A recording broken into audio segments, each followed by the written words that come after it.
네, 반갑습니다. 어, 우리가 이렇게 매주일마다 뵙는다라는 것 정말 너무 감사한 일이죠. 물론 사정이 생겨서 오지 못할 수도 있지만 그래도 우리가 하나님을 찾기 위해서 또 하나님 앞에 만나기 위해서 나온다라고 하는 그 마음이 하나님께서 기뻐하실 겁니다. 우리가 저 같은 경우도 그죠 초등학교 그리고 중학교까지는 많이 설렜습니다. 소풍을 간다고 하면 어딜 갈지 뻔히 알지만 내일이 소풍날이라라고 하면 기대가 되어지죠. 어떻게 하고 놀지? 또 뭘 사 먹을까? 그런 기대에 기대를 하면서 소풍을 기다리는 그 기쁨은 이루 말할 수 없습니다. 근데 막상 소풍에 가보면 어때요? 뭐 별거 없는 겁니다. 그렇지만 그 기대라는 것은 어마어마한 거예요. 그리고 또한 그곳에서 친구들과 놀면서 정말 우리가 함께 했던 행복했던 그 시간이 추억으로 우리에게 다가옵니다. 오늘 우리가 예수님 앞에 나와서 예배를 한다라는 것이 저는 그 기대가 오늘 주일 하루뿐인 이 예배가 하루뿐인 예배가 아니라 우리 매일 일상이 주님을 만나는 시간이 됐으면 좋겠습니다.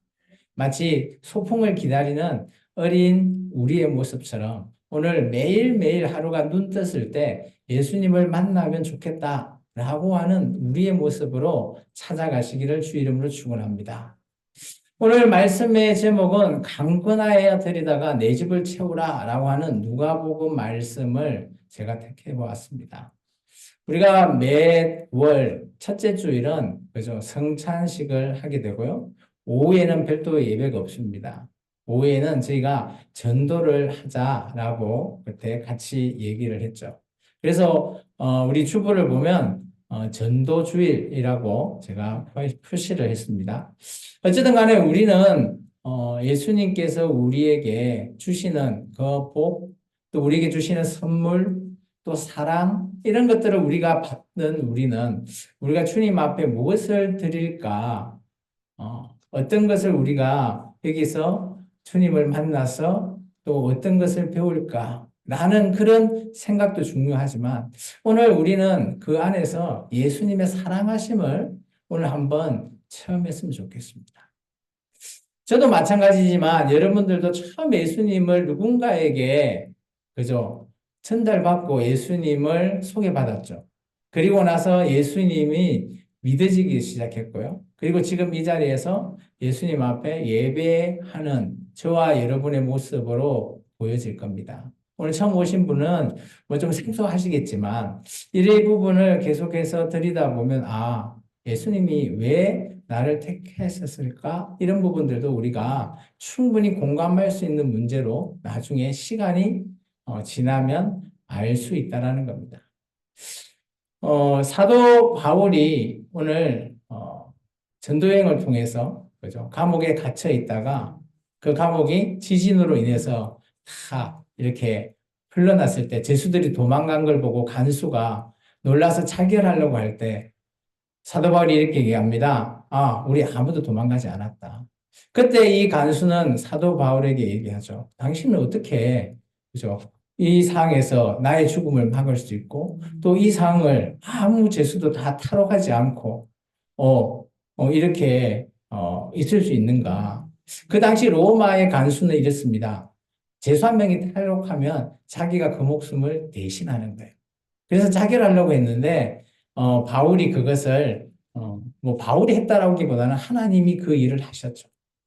그러면서 이 간수가 그 바울의 얘기를 들으면서 얘기합니다. 어떻게 하면 당신과 같이 그렇게 될 수 있습니까? 이때 사도 바울은 사도행전 16장에 이런 말씀을 했습니다. 간수한테 주 예수를 믿어라. 그리하면 너와 내 집이 구원을 받으리라.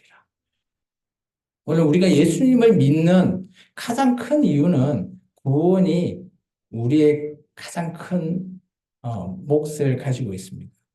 물론 이뿐만 아니라 예수님을 믿음으로 말미암아 구원 이외의 것들도 많이 있습니다. 가장 핵심은 바로 구원이죠. 마치 그죠? 우리 붕어빵에 파츠에 안 들어있으면 뭐라고 부를까요? 찐빵에 안고가 없으면?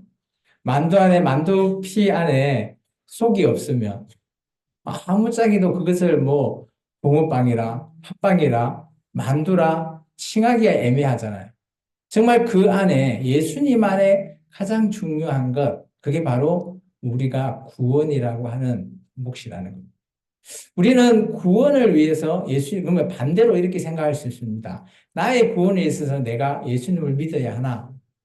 물론 그렇게 생각할 수도 있습니다. 근데 정말 중요한 것은 나의 구원은 오직 예수님만이 하실 수 있는 것.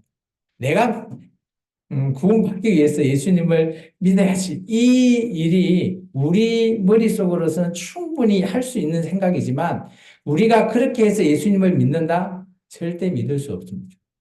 예수님이 강건하게 우리에게 오셔야지만이 내가 믿어지고 그래야지만이 우리에게 구원의 길이 열린다라는 겁니다. 오해하지 않았으면 좋겠습니다. 내가 구원받기 위해서, 내가 많이 복을 받기 위해서 예수님을 믿어야지. 물론 그런 인간적인 생각 충분히 할 수 있습니다. 그런데 그 길은 전혀 우리의 생각의 길과 다른 길이라는 겁니다. 예수님이 우리를 통한 구원의 길은 이 길이 아니라는 거죠. 그러면서 예수님이 가장 큰 공생의 사역을 시작할 때 많은 자들 앞에 이렇게 외쳤습니다. 마태복음 4장 17절이죠. 같이 한번 읽어볼까요? 회개하라. 천국이 가까웠느니라. 우리가 천국에 가기 위해서는 먼저 회개가 필요하다는 거예요. 회개가 뭡니까? 라고 물어보면 나의 죄를 고백하는 겁니다. 그리고 내가 이 땅에서 살아갈 때 우리가 죄를 범할 수 있죠. 여기서 말하는 죄는 우리가 평상시 일상에서 짓는 그런 죄도 포함하지만 여기서 말하는 죄는 그게 아니라 하나님과의 관계가 끊어져 있는 상태를 죄라고 합니다. 이 끊어져 있는 상태를 이제 이어라라는 겁니다. 하나님 앞에 내가 얼마만큼 단단하게 이어져 있는 마치 팽팽한 줄과 같은 존재냐, 아니면 끊어져 버린 줄이냐, 라는 거에 관계라는 거예요. 정말 중요한 이 회개, 이 죄라고 하는 몫은 이 줄이 끊어지지 않고 하나님과 함께 이어져 있는, 마치 우리 마태복음 15장에 보시면, 그죠? 포도나무와 가지의 비유를 하듯이, 가지가 그 나무에 붙어 있을 때, 그죠? 열매도 맺고 충분히 잘 자랄 수 있습니다. 근데 이 가지가 하루아침에 끊겨버리면 어떻습니까? 뭐 끊어졌다고 당장 이 가지가 말라 비틀어지진 않잖아요. 시간이 지남으로 원천적인 물을 공급받지 못하기 때문에 이 가지는 말라버리고 열매도 맺을 수 없다는 거예요. 이 상태가 바로 죄라고 하는 겁니다. 교회에서 말하는 죄는 이런 죄를 얘기합니다. 우리가 평상시 짓는 뭐 교통법규를 어겨서 차 안 지나가면 그냥 횡단보도 지나가는 그것도 물론 우리가 죄라고 합니다. 많은 오늘 우리에게 가장 중요한 핵심이 되는 죄가 바로 이런 죄를 가리킵니다. 당신이 하나님 앞에 붙어 있냐, 붙어 있지 않느냐의 문제를 얘기합니다. 예수님은 그 얘기를 통해서 회개하라라는 겁니다.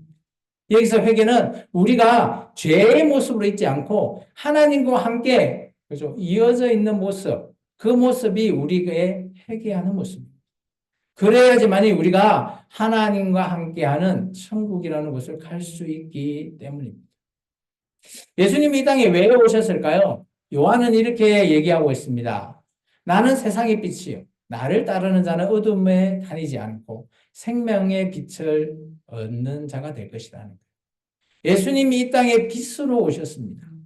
빛이라고 하는 존재가 어떤 존재입니까? 우리가 어두컴컴한데, 그죠? 촛불 하나라도 켜져 있으면 어떨까요? 주위가 밝아져요. 캄캄한 어둠 속에서 빛이라고 하는 존재는 바로 그런 존재예요. 누군가를 밝힐 수 있는 존재. 오늘 예수님이라고 하는 이 존재가 세상의 이 어둠 속에서 밝힐 수 있는 존재로 이 땅에 오셨다라는. 그런데 그런 예수님을 따르는 우리 또한 세상에 빛이 될 수 있는 존재라는 것을 말하고 있습니다. 그렇다면 우리는 예수님을 믿는다라는 것이 예수님을 따라가는 이 삶이 세상 사람과 전혀 다른 삶을 말하고 있다라는 거예요. 죄의 문제도 그러고요. 또 예수님을 따르는 것은 이 죄의 문제를 해결받을 수 있기 때문에 우리가 생명의 빛으로 세상에게 빛의 존재를 밝힐 수 있다는 것을 말하고 있습니다. 예수님께서 제자들에게 이렇게 얘기합니다. 너희는 세상의 소금이다. 여러분 소금 다 잘 아시죠? 소금의 맛은 어떤 맛입니까? 짠맛이에요. 근데 소금을 넣었는데 싱거워요. 그러면 그것을 뭐라고 불러야 되죠? 소금 맞나요? 소금이 바로 그런 존재예요. 자기의 역할을 해야 되는 거예요. 그리고 너희는 세상의 빛이라고 얘기합니다. 어둠을 밝히는 빛이에요. 내가 예수님을 잘 믿고 있는데 세상 사람들이 나를 또 그런 좀 우스갯소리를 얘기하죠. 갑자기 생각이 났는데 그죠? 어떤 직장에서 그죠? 평상시는 같이 직장 생활을 하는 동료들끼리 평상시는 저 사람이 뭘 하고 어떤 종교를 믿고 전혀 생각을 못했어요. 근데 하루는 어떤 이런 모임에 나갔는데 그래서 그 모임이 기독교 모임이었어요. 근데 어떤 분이 그 상대 동료들과 오는 거 보고 너도 예수 믿어? 이게 반대편 사람이 뭐라고 얘기한가 아세요? 당신도 예수 믿는 겁니까? 좀 우스갯소리지만 우리가 예수님을 믿는다라는 것의 정체성을 드러내지 않으면 어둠이에요. 우리가 예수님을 믿는다는 게 빛의 존재잖아요. 빛으로 드러나 있지 않는다라는 것은 우리가 어두울 수밖에 없어요. 내가 부끄러워서? 아니요. 내가 예수님을 만난다면 나의 존재는 세상 사람들이 내가 부끄러워서 말을 하지 않아도 저 사람은 빛이다. 저 사람은 예수 믿는구나라는 것을 충분히 알 수 있다라는 거예요. 예수님께서 제자들에게 얘기하죠. 네가 소금이고 네가 세상의 빛이다.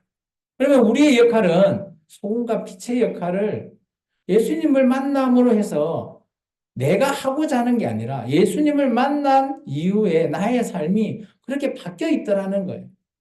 그게 오늘 제자들에게 얘기했던 예수님의 얘기. 그러면서 예수님이 제자들에게 당부를 하죠. 마태복음 28장의 말씀은 같이 한번 읽어봤으면 좋겠습니다. 너희는 가서 모든 민족을 제자로 삼아 아버지와 아들과 성령의 이름으로 세례를 베풀고 내가 너희에게 분부한 모든 것을 가르쳐 지키게 하라. 오늘 교회라고 하는 것이 한자어로 되어 있습니다. 가르칠 교회, 모일 회자. 뭐를 가르치면서 모이는 그런 것을 교회라는 것입니다. 저는 참 이 단어가 마음에 들어요.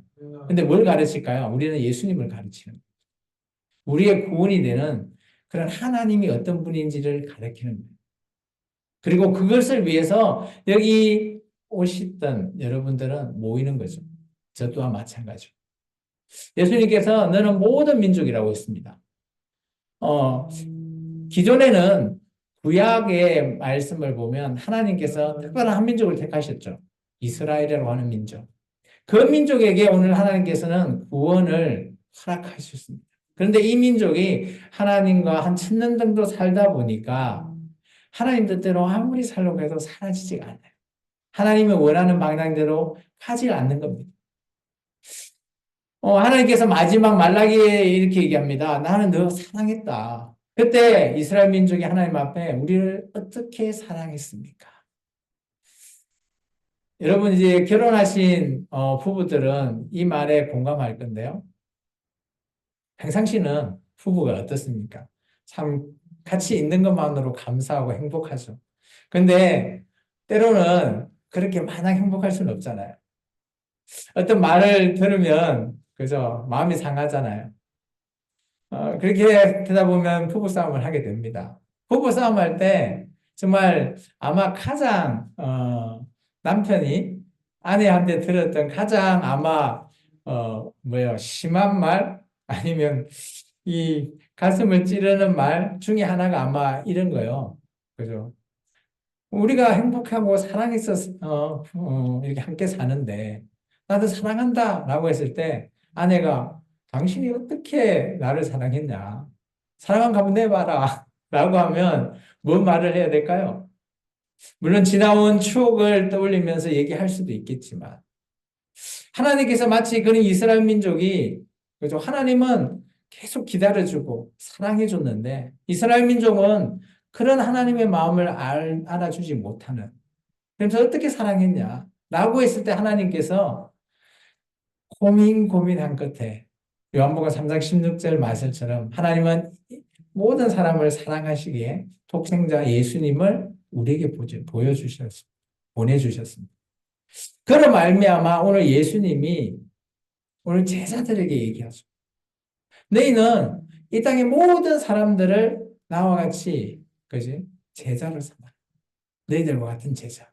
이 제자가 교회입니다. 따라서 너희가 그들이 성령의 이름으로 세례를 베풀고 또 예수님의 모든 것들을 가르쳐서 지킬 수 있게 해라는 거예요. 오늘 조금 있으면 우리가 성찬식을 할 건데 이 성찬식은 예수님과 제자들이 언약을 맺으면서 예수님께서 십자가에 못 박히기 전 밤에 그들 제자와 함께 맺었던 의식입니다.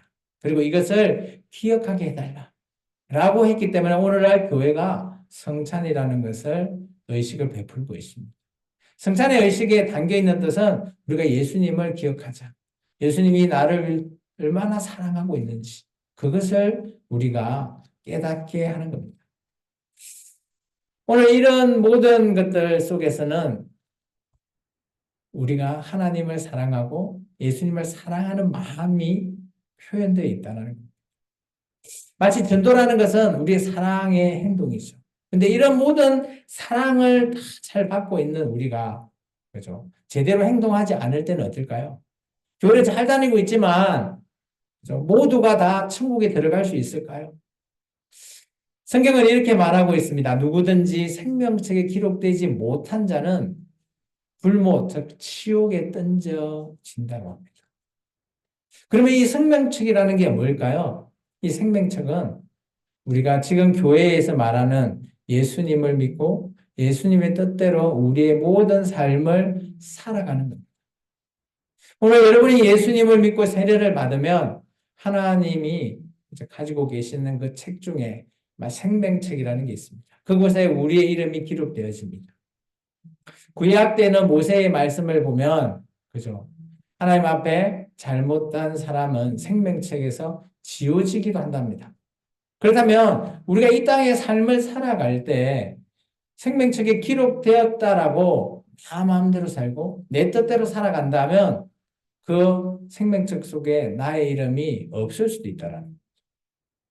그럼 우리가 어떻게 살아가야 될까요? 그것은 바로 정말 우리가 처음으로 누군가에 의해서 전도를 받고 예수님이 어떤 분인지 소개받고 예수님과 언약을 맺고 시작한 것처럼 우리 또한 그 일을 해달라는 거예요. 제가 좀 말씀 좀 초반에 좀 길었는데 오늘 본문의 말씀을 한번 다시 살펴볼까 합니다. 오늘 본문의 말씀 누가복음 14장 24절에 3절에 이렇게 되어 있죠. 주인이 종에게 이르되 길과 산울타리로 가서 나아가서 사람을 강권하여 데리다가 내 집을 채우라라고 하는 말씀입니다. 여기서 강권하다라는 뜻은 뭔가 하면 그죠? 억지로 강제로 한다라는 뜻도 가지고 있고요. 또 다른 뜻은 뭐가 있는가 하면 간곡하게 청해라라는 뜻이 있습니다. 저는 첫 번째 뜻보다 두 번째 뜻이 좀 좋은 것 같아요. 우리가 전도할 때 저는 이렇게 하고 있습니다. 그 사람에게 강제로 오시오. 이렇게 하는 것보다 간청하면서 물론 뭐 그렇게 한다고 해서 내가 그 상대방을 전도하면서 내 자신이 낮아지고 이런 의미가 아니에요. 그 사람을 좀 더 예수님을 만나게 하고 또 예수님이 어떤 분인지를 소개하면서 정말 와서 한번 들어보면 어떨까라는 거죠. 그런데 많은 사람들이 이렇게 강건하게 청했을 때 어떻습니까? 오지 못하는 이유가 너무 많다라는 겁니다. 우리 본문의 말씀 보시면 여기 본문의 말씀은 마태복음 말씀을 좀 인용하자면 이게 하나님이 혼인잔치예요. 혼인잔치에 많은 자들을 초청합니다. 우리는 혼인잔치라고 하면 그죠? 초청을 받은 자도 하지만 뭐 따로 초청을 안 받아도 할 수 있잖아요. 알면. 그런데 이스라엘 민족의 혼인잔치는 그렇지 않습니다. 꼭 혼인잔치에 초대장이 없으면 가지 못한다는 거예요. 근데 하나님의 이 혼인잔치에 초대를 많이 했습니다. 많이 했는데 많은 사람들이 오지 않았어요. 그래서 종에게 물어보니까 이렇게 얘기합니다. 우리 본문의 말씀 보시면 좀 앞으로 넘어가면 14장 17절에 제가 좀 읽어드릴게요. 16절에 보면 이르시되 어떤 사람이 큰 잔치를 베풀고 많은 사람을 청했습니다. 청했는데 어, 오지 못할 이유가 있다는 거예요. 17절에 보면 이렇습니다. 잔치할 시각이 그 청한 자들에게 종을 보내어 이르되 오소서 모든 일이 준비되어 있나이다 하매 다 일치하게 사양하여 한 사람은 이르되 나는 밭을 샀으므로 그죠? 아무래도 나가봐야 해서 못 가겠다. 쉽게 말해서 밭을 샀기 때문에 이제 일해야 된다 이거죠. 그리고 19절에 보시면 나는 소를 샀대요. 그래서 소를 돌봐야 돼서 가지 못하겠다. 20절에 보면 나는 이제 장가를 갔대요. 그래서 나는 가지 못하겠다. 그렇게 다 사양을 했다. 이때 이 주인이 하나님이죠. 하나님께서 종에게 이렇게 얘기합니다. 그러면 나가서 다 데려오랍니다. 21절에 중반절에 보시면 이렇습니다. 너는 빨리 시내거리와 골목으로 나가서 가난한 자들과 몸 불편한 자들과 맹인들과 저는 자들을 다 데리고 오랍니다. 하나님께서 특별하게 이 앞에 혼인잔치에 정해놓은 사람은 마치 구약의 이스라엘 민족을 얘기합니다. 이스라엘 민족에게 오라라고 했지만 그들은 거절을 했죠. 그런데 이제 도저히 안 되니까 하나님께서는 구원을 이스라엘 민족에게만 허락했던 구원을 열어주셨습니다.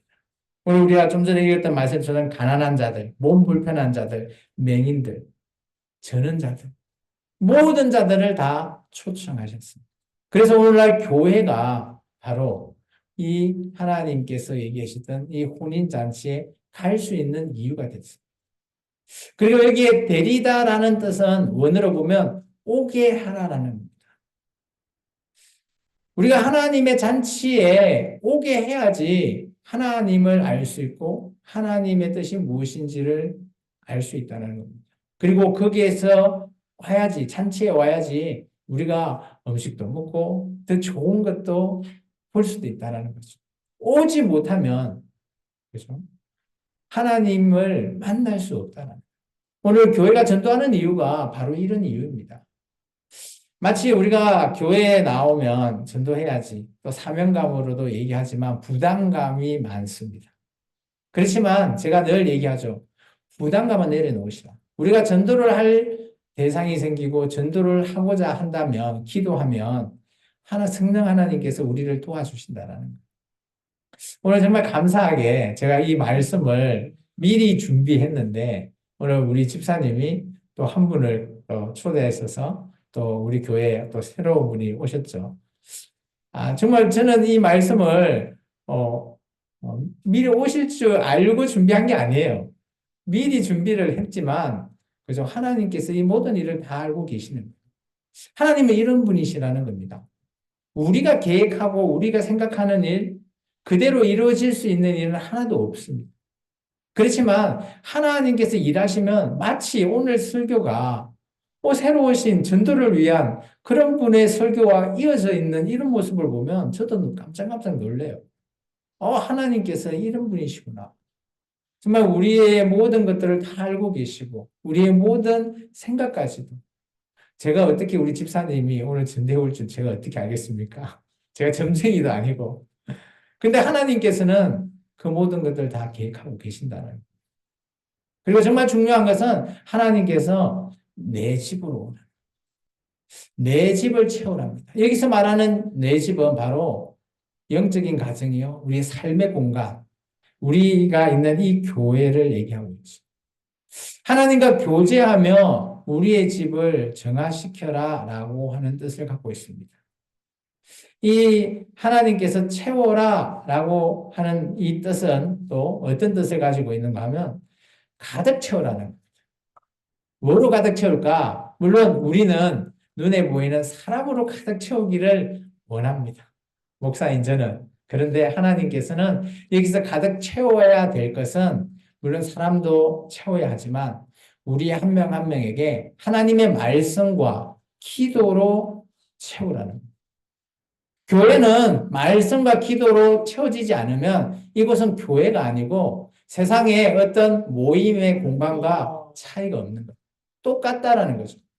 그러면 세상의 모든 모임과 교회의 모임이 다른 이유는 하나님의 말씀과 하나님의 기도가 채워지는 공간이기 때문에 다르다라는 겁니다. 또 다른 하나는 사랑과 섬김으로 채우라는 거예요.